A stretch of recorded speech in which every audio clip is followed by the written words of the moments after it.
Merci, Madame la maire, Monsieur le préfet de police, mes chers collègues. Le 6 juin dernier, lors de la conférence de presse sur l'encadrement des trottinettes, vous évoquiez, Madame la maire, la police municipale parisienne, comme si celle-ci existait déjà, comme un fait acquis à mettre au bilan de la mandature.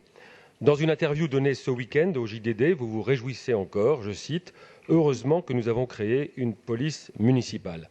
Le groupe UDI Modem, qui défend depuis le début la création d'une telle police, aurait-il raté un épisode depuis votre annonce de février dernier?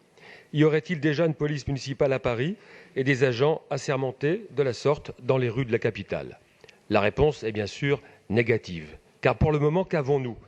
Une direction de la prévention, de la sécurité et de la protection de 3200 agents éparpillés façon puzzle entre les 1100 ASP en charge des incivilités routières, les 1000 ISVP en charge de la lutte contre les incivilités, les 750 AAS chargés de surveiller les espaces verts et les bâtiments municipaux, les 101 correspondants de nuit ou encore les 14 inspecteurs de salubrité.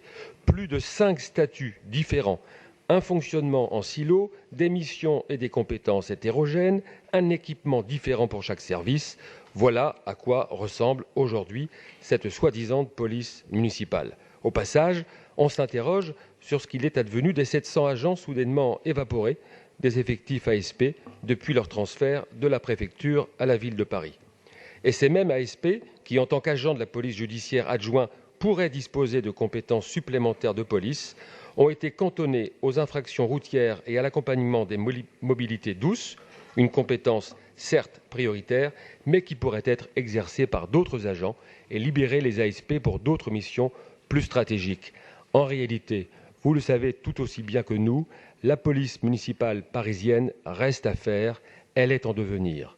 Aussi, quelques interrogations. Quand sera-t-elle réellement mise en place et déployée sur le terrain? Quels en seront les effectifs réels? Quelles compétences, quels équipements et quel armement seront confiés aux agents qui la composeront? Quelle sera l'organisation de cette police? Vous le savez, les chiffres de la délinquance connaissent une hausse inquiétante. Plus 37% de vols à la tire, plus 34% de vols de motos et scooters, plus 7% de vols avec violence, plus 11% de cambriolage.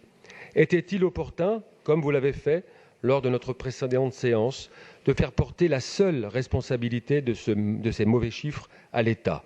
Je ne crois pas. Mieux vaut travailler, me semble-t-il, en étroite coordination avec la préfecture de police à l'élaboration d'une vraie police municipale. Notre groupe soutiendra d'ailleurs toute initiative parlementaire tendant à clarifier, voire étendre les compétences de cette future police. La police municipale à Paris, c'est un vrai besoin, réclamé par les Parisiens. Vous avez fini par l'admettre, mais elle demande une réelle volonté politique. Je vous remercie.